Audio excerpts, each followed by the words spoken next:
Assalamualaikum warahmatullahi wabarakatuh. Oke teman-teman, kembali lagi di channel saya ya, Pat Lipat. Oke, sekarang kita akan melanjutkan pembelajaran kita ya teman-teman. Oke, di sini kita akan belajar tentang kol-kolah ya, kol-kolah. Oke, saya tulis dulu ya teman-teman.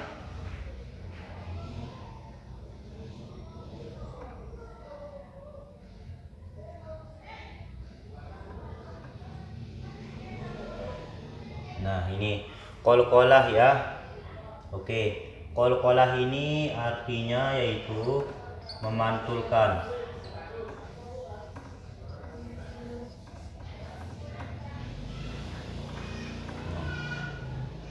Memantulkan ya teman-teman. Oke, ingat kol-kolah itu artinya memantulkan. Kol-kolah ini hurufnya ada 5. Hurufnya ada 5, yaitu ini ya, ko, to, ba, jim, sama dal ya. Ko, to, ba, jim, dal ya teman-teman. Nah, ini ko, to, ba, jim, dal, atau bisa disebut baju di toko ya teman-teman, baju di toko. Oke. Kol-kolah ini terbagi menjadi 3 ya. Oke, kita tulis di sini. Terbagi menjadi 3 ya teman-teman. Nah, oke, yang pertama yaitu kol-kolah sugro ya. Kol-kolah sugro. Yang kedua yaitu kol-kolah kubro. Nah, kubro ya. Terus yang ketiga yaitu kol-kolah akbar. Nah, ini ya teman-teman. Ada kol-kolah sugro, ada kol-kolah kubro, sama ada kol-kolah akbar ya teman-teman. Oke, di sini kita akan bahas satu persatu ya. Pertama kita akan membahas dulu kol-kolah sugro. Oke, sugro ini kan artinya kecil. Saya tulis dulu kecil. Nah, kubro ini artinya besar. Akbar itu juga artinya ya besar ya teman-teman. Oke, pertama kita bahas kol-kolah sugro ya. Nah, di sini pembahasannya ya. Kol-kolah sugro ini yaitu tempatnya itu di tengah-tengah kalimat ya teman-teman, di tengah kalimat. Oke, kita tulis di tengah kalimat. Oke. Sedangkan kubro teman-teman, nah ini kita tulis di sini, kubro itu tempatnya di akhir ya, di akhir kalimat, di akhir dan di tengah-tengah juga ya, dan di tengah kalimat ya, di tengah kalimat.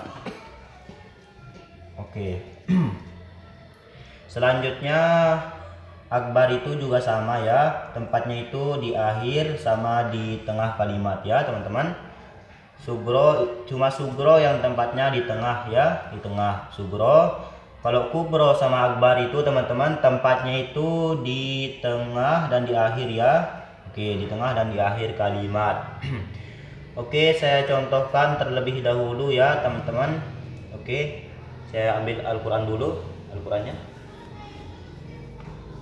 Oke, ini saya biarin dah. Oke, di sini saya tulis contoh ya, teman-teman. Saya tulis contohnya itu di sini. Ini contoh kol-kolah sugro ya. Kol-kolah sugro, saya ambil Al-Qur'an dulu ya, teman-teman.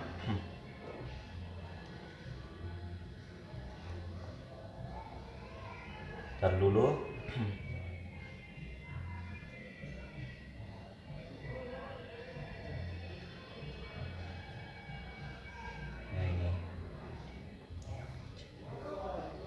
Oke, ini ya teman-teman.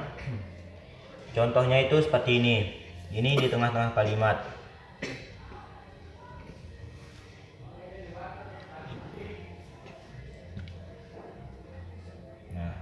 Ntar dulu, maaf ya kalau tulisan saya itu jelek.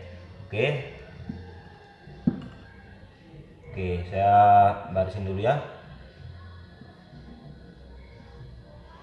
Nah ini yuhjibkum, jibkum, yuhjibkum. Nah kita itu harus memantulkannya ya teman-teman. Nah ini huruf qalqalah itu ba. Yuhjibkum, jibkum ya, yuhjibkum ya teman-teman, yuhjibkum. Nah yuhjibkum ini tempatnya di tengah-tengah ya teman-teman. Oke, di tengah kalimat yuhjibkum, jibkum. Bisa juga contohnya itu surat Al-Alaq ya. Nah ini teman-teman, Iqra, Iqra ya. Oke, memantulkan juga tempatnya itu di tengah-tengah ya teman-teman. Nah ini yuhjibkum, Iqra, Iqra ya, Iqra, Iqra. Kita memantulkannya ya teman-teman, kita pantulkan. Oke, kita lanjut contoh yang kedua, yaitu contoh qalqalah kubro ya. Qalqalah kubro teman-teman. Ini contoh qalqalah kubro. Misalnya kita ambil dari surat Al-Ikhlas ya, Al-Ikhlas. Nah ini akhir surat Al-Ikhlas ya. Nah kan tulisannya itu seperti ini ya teman-teman, ahadu. Tapi kita karena tempatnya itu di akhir, jadi kita baca ahad, ahad, ahad. Nah ini teman-teman, ahad. Nah, misalnya juga di surah Al-Falaq ya. Saya lihat dulu teman-teman, di surah Al-Falaq. Nah ini nah ini misalnya di surah Al-Falaq ya.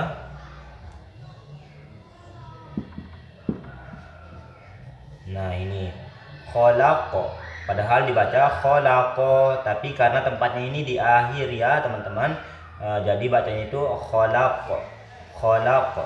Nah kenapa qalqalah kubro ini bisa di tengah teman-teman? Nah ini kenapa enggak hukum bacanya itu qalqalah sugro? Nah jadi apabila ini misalnya huruf qalqalah itu berada di tengah kalimat. Nah terus di tengah kalimat itu ada tanda wakofnya ya teman-teman. Nah misalnya wakof, nah ini, nah wakof seperti ini misalnya ya.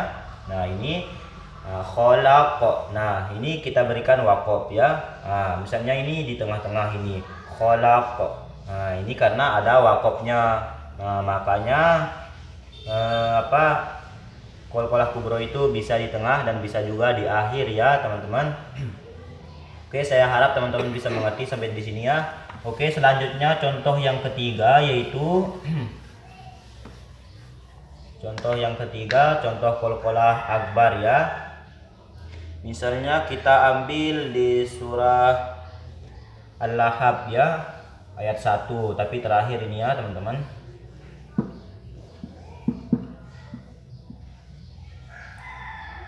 Ntar dulu. Nah ini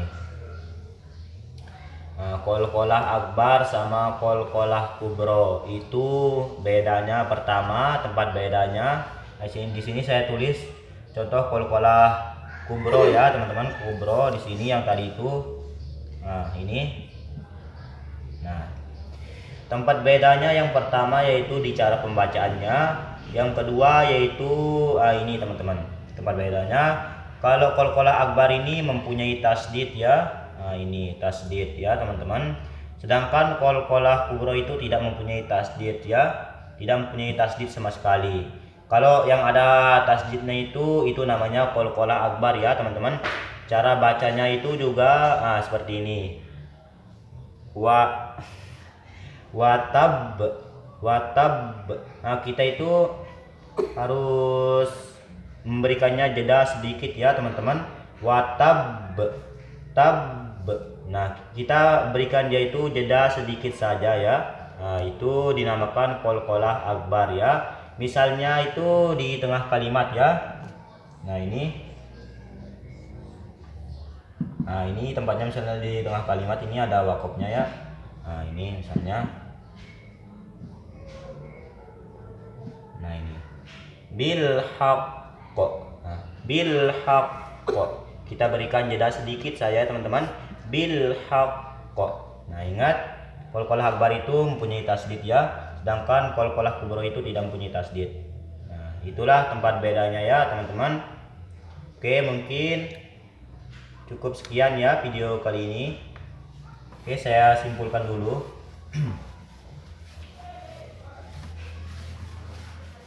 Oke, kesimpulannya itu teman-teman, kalau qalqalah sugro itu tempatnya itu hanya di tengah ya.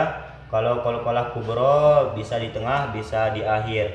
Dan qalqalah akbar itu juga bisa di tengah, bisa di akhir. Qalqalah akbar itu mempunyai tasdid, sedangkan qalqalah kubro itu tidak ya. Oke. Ya, semoga teman-teman cepat bisa ya belajar tajwidnya. Semoga teman-teman juga senang dalam belajar ya. Jangan lupa di like, comment, share, and subscribe ya video ini. Oke, cukup sekian dari saya. Assalamualaikum warahmatullahi wabarakatuh.